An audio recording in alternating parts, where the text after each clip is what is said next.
പൊതിഞ്ഞു കൊടുക്കണം. പെണ്ണ് പ്രായമായിട്ട് വരിക കേട്ടോ, വല്ലതും കരുതിയിട്ടുണ്ടോ? ഇങ്ങനെ പുറകിൽ നിന്ന് പൊതിയണം ഭാര്യ. അതാണ് അവൾ മാംസമാണ്. ഇവൾ ഒറ്റയ്ക്ക് ബലമില്ലാത്ത പാവാ. അപ്പം അവളെ ബലപ്പെടുത്താൻ വേണ്ടിയിട്ട് ഇവൻ അസ്ഥി പോലെ കൂടെ എന്ന് പറഞ്ഞു, എടി പൊട്ടി ധൈര്യമായിട്ടിരിക്കുക, നിനക്ക് ഞാനല്ലേ ഉള്ളത്, നിന്നെ കിട്ടിയത് വേറെ ആരുമല്ലോ, ഞാനല്ലേ. ഇങ്ങനെ കൂടെ നിന്ന് ബലം കൊടുക്കുന്ന ഭർത്താവ്, അവനെ പൊതിയുന്ന ഭാര്യ, അസ്ഥിയുടെ അസ്ഥി, മാംസത്തിന്റെ മാംസം. ഇതാണ് ദാമ്പത്യം. അപ്പം ഇതിന് ക്രൈസ്തവ വിവാഹ വിജ്ഞാനീയത്തിൽ 7 അർത്ഥങ്ങളാണ് പഠിപ്പിക്കുക.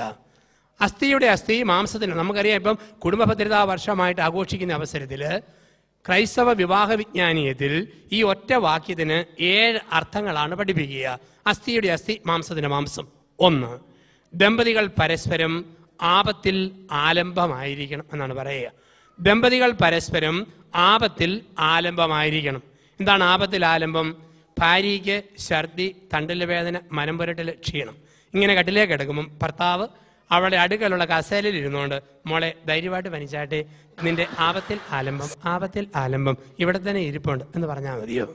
അല്ലെ ഭർത്താവിന് ക്ഷീണം വരുമ്പോൾ, രോഗം വരുമ്പോൾ ഭാര്യ അടുത്തിരുന്ന്, ചേട്ടൻ ഒന്നുകൊണ്ടും പേടിക്കേണ്ട, ധൈര്യമായിട്ട് തലവേദന വന്നോട്ട്, ചേട്ടൻ്റെ ആപത്തിൽ ആലംബം ഇവിടെ തന്നെ ഇരിപ്പുണ്ട്.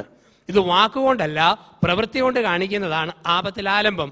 ഉദാഹരണത്തിന്, ഭർത്താവിന് തലവേദനയും പനിയും വന്നാൽ ഭാര്യ അടുത്ത് ചെന്നിരുന്ന് മരുന്ന് എന്താണോ അത് നെറ്റിയിൽ പുരട്ടി കൊടുത്ത്, ഗുളിക വായിൽ ഇട്ട് കൊടുത്ത്, ഗുളിക തൊണ്ടയിൽ വിലങ്ങാതിരിക്കാൻ വെള്ളം വായിൽ ഒഴിച്ചു കൊടുത്ത്, അവന് തല പൊക്കാവുന്ന കനവേ ഉള്ളെങ്കിൽ 2 കൈ കൊണ്ടും പൊക്കിയെടുത്ത് സ്വന്തം നെഞ്ചോട് ചേർത്ത് വെച്ച് മെലിഞ്ഞ വിരൽ മുടിക്കിടയിൽ കൂടെ അമത്തി തിരുമ്മി ഓടിച്ചിട്ട് ചോദിക്കണം, ഇനി വല്ലതും ചെയ്യണോ ചേട്ടാ എന്ന് ചോദിക്കുമ്പോൾ അവൾ അവന് കൊടുക്കുന്നത് ആപത്തിൽ ആലംബം. അതുപോലെ ഭാര്യയ്ക്കൊരു ക്ഷീണം വന്ന് കിടക്കുമ്പം കുടിക്കാൻ ചൂടുവെള്ളമുണ്ടോ, പതയ്ക്കാൻ സോപ്പുണ്ടോ, തുടയ്ക്കാൻ തുണിയുണ്ടോ, അങ്ങനെ അന്വേഷിക്കാതെ രോഗം മാറുന്നതുവരെ നെടലുപോലെ കൂടെ നിൽക്കുന്ന ഭർത്താവ്. അപ്പം ശാരീരിക രോഗത്തിൽ പരസ്പരം കൊടുക്കേണ്ട കരുതൽ.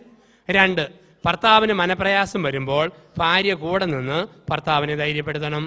ഭാര്യയ്ക്ക് മനപ്രയാസം വരുമ്പോൾ ഭർത്താവ് കൂടെ നിന്ന് ഭാര്യയെ ബലപ്പെടുത്തണം. മാനസിക തകർച്ചയിൽ ഒപ്പം നിൽക്കുക. 3, ഭർത്താവിൻ്റെ ഞായറാഴ്ച കുർബാന, വേദപുസ്തക വായന, സന്ധ്യാപ്രാർത്ഥന, ഇടയ്ക്കുള്ള കുമ്പസാരം, ഈ കാര്യങ്ങളിൽ ഭാര്യ ശ്രദ്ധയോടെ ഭർത്താവിനെ പറഞ്ഞു തിരുത്തി കൊടുക്കുമ്പോൾ, അതുപോലെ ഭാര്യയുടെ ആധ്യാത്മിക ജീവിതത്തിൽ ഭർത്താവ് കരുതൽ കൊടുക്കുമ്പോൾ, ശാരീരിക, മാനസിക, ആത്മീയ തലങ്ങളിൽ ഈ കരുതൽ കൊടുക്കുമ്പോൾ അതിനെ വിളിക്കുന്ന വാക്ക് ആപത്തിൽ ആലംബം. അങ്ങനെ കുറേ നാൾ ജീവിക്കുമ്പം ദമ്പതിമാരുടെ ദേഹത്തു നിന്നും ഒരു തരംഗം പുറപ്പെടുമെന്ന ഇന്ന് മനഃശാസ്ത്രം പഠിപ്പിക്കുക. റഷ്യയിൽ ഒരു ക്യാമറ ഡെവലപ്പ് ചെയ്തിട്ടുണ്ട്. അടുത്തിടെ സയൻസ് മാസികയിൽ അതിനെക്കുറിച്ചുള്ള ലേഖനങ്ങൾ വരുന്നുണ്ട്. ആ ക്യാമറ സിസ്റ്റത്തിൻ്റെ പേര് കിർലിയൻ ഫോട്ടോഗ്രഫി എന്നാണ്. കിർലിയൻ എന്ന സയൻറ്റിസ്റ്റ് കണ്ടുപിടിച്ച ക്യാമറ കിർലിയൻ ഫോട്ടോഗ്രഫി. അതിൽ പറയുക, മനപ്രയാസമുള്ള സമയത്ത് ഒരു ഫോട്ടോ എടുത്താൽ അതിൻ്റെ രശ്മികൾ വളരെ ഡിം ആയിട്ടിരിക്കും. മനസ്സിൽ സന്തോഷമുള്ളപ്പം ഫോട്ടോ എടുത്താൽ അത് വളരെ ബ്രൈറ്റ് ആയിട്ടിരിക്കുമെന്നാണ്. അതിന് പ്രകാരം പറഞ്ഞു വെക്കുന്നത് ശരിക്കും തരംഗം പുറപ്പെടുമെന്നാണ്. ഭാര്യ ഭർത്താവിനെ സ്നേഹിച്ചാൽ, ഭർത്താവ് ഭാര്യയെ സ്നേഹിച്ചാൽ ഒരു തരംഗം ദേഹത്തുനിന്ന് പുറപ്പെടും. ഞാൻ സെമിനാരി പഠിച്ചിരുന്ന കാലത്ത് എനിക്കൊരു തലവേദനയോ പനിയോ വന്നാൽ 10 ദിവസം കഴിയുമ്പം എൻ്റെ അമ്മയുടെ കത്ത് എനിക്ക് വരുമായിരുന്നു, മോനെ നിനക്ക് വല്ല ക്ഷീണമായിരുന്നോ, അമ്മയ്ക്കൊരു തലവേദനയും പനിയും. 100 മൈൽ ദൂരെ ഇരിക്കുന്ന എൻ്റെ തലവേദനയും പനിയും അങ്ങ് അകലെയുള്ള അമ്മയ്ക്ക് അനുഭവിക്കാൻ പറ്റുമായിരുന്നു. അതിന് നമ്മൾ വിളിക്കുന്ന വാക്ക് ടെലപ്പതി എന്നാണ്. പേരറിയത്തില്ലാത്ത വികാരത്തിന് പേരിടാൻ നമ്മൾ മിടുക്കരാ. എന്താണ് ഈ ടെലപ്പതി? സ്നേഹത്തിൻ്റെ തരംഗം. അതല്ലേ കോട്ടയത്തുള്ള ഭാര്യയ്ക്ക് ഒരു തലവേദന വന്നാൽ കുവൈറ്റിലുള്ള ഭർത്താവിന് ആ സമയത്ത് ഒരു തലവെട്ടല്. ഇവിടെയുള്ള ഭാര്യയ്ക്ക് ഒരു നെഞ്ചുവേദന വന്നാൽ കേരളത്തിലുള്ള ഭർത്താവിന് ആ സമയത്ത് ഒരു നെഞ്ചുവേദന. ഭർത്താവിൻ്റെ മരണവാർത്ത കേട്ട ഭാര്യ അതേസമയം മരിച്ചു വീഴുന്നു.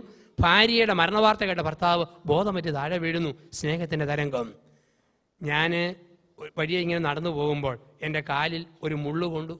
കാലിൽ മുള്ളു കൊള്ളുമ്പം കൈ കെട്ടി നിന്നുകൊണ്ട് പറയുമോ, ഒരുപാടടുത്ത് പോകുന്ന കാലല്ലേ, കൊള്ളട്ടെ, അങ്ങനെ കൊള്ളട്ടെ, മുള്ളു മാത്രമല്ല മുള്ളാണിയും കുത്തി കീറട്ടെ. പറയാൻ പറ്റിയല്ല. കാലിൽ മുള്ളു കൊണ്ടോ കൈ ഓടിച്ചെല്ലും, മുള്ളു വലിച്ചു വരും, മരുന്ന് വെച്ച് കിട്ടും. ഇതാണ് കൈയും കാലും തമ്മിലുള്ള ബന്ധം. ഭാര്യയ്ക്ക് ഒരു മനപ്രയാസം വരുമ്പം ഭർത്താവ് പറഞ്ഞേക്കരുത്, നീറട്ടെ, അങ്ങനെ നീറട്ടെ, നീറ്റുകക്കാ പോലെ നീറട്ടെ, എന്നെ നാറ്റിയ തന്നെ നീറ്റാനുള്ള സമയം ഇതാ വന്നിരിക്കുന്നു. അങ്ങനെ ഭർത്താവിന് പറയാൻ പറ്റിയല്ല, ഭാര്യയ്ക്ക് പറയാൻ പറ്റിയല്ല.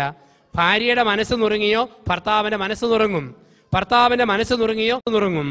ഇതാണ് ആപത്തിൽ ആലംബം. അത് ഏറ്റവും വലിയ തെളിവാണ് സോണിയാഗാന്ധി.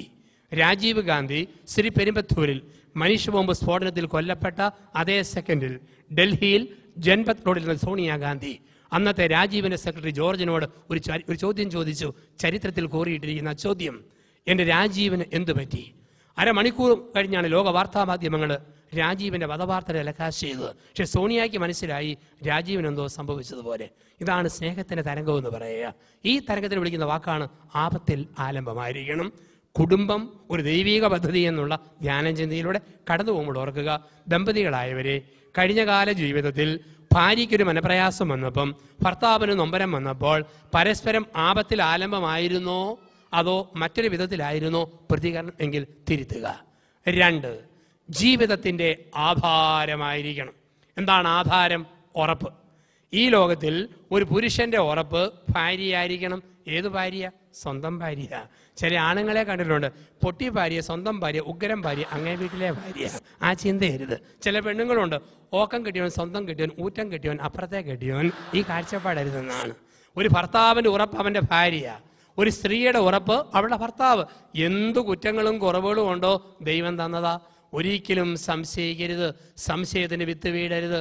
സംശയം പണ്ടേ തുടങ്ങിയതാ. പർദീസായിൽ ആദ്യ രാത്രി 12:30 ആദം കൂർക്കം വലിച്ചു കിടന്നുറങ്ങുമ്പം ആദത്തിൻ്റെ വയറേ കൂടെ ചൂലഴയുന്ന പോലെ എന്തോ ഒന്ന് കയറി പോന്നു. ആദം ഞെട്ടി എഴുന്നേറ്റ് നോക്കുമ്പം ഔവായുടെ മുടി ആദത്തിൻ്റെ വയറേ കൂടെ ഒലഞ്ഞ് കയറി പോണതാ. ആദം ചോദിച്ചു, എന്നതാണ് ഈ രാത്രി തപ്പുന്നത്? ഉടനെ അവളൊരു മിണ്ടാതെ കിടക്കുക, മനുഷ്യ ഞാൻ നോക്കട്ടെ, നിങ്ങളുടെ വേറെ വല്ല എല്ലും പോയിട്ടുണ്ടോ എന്ന് ഞാനൊന്ന് തപ്പി നോക്കട്ടെ. അപ്പം അന്നേ ആരംഭിച്ചെന്നാ പറയുക. അപ്പം എന്നുകൊണ്ട് ഈ സംശയത്തിൻ്റെ വിത്ത് മനുഷ്യൻ്റെ ചരിത്രത്തിൽ എന്നും നമ്മൾ കാണും. ഈ സംശയത്തിൻ്റെ വിത്ത് ഏതെല്ലാം വിധത്തിലാണ്?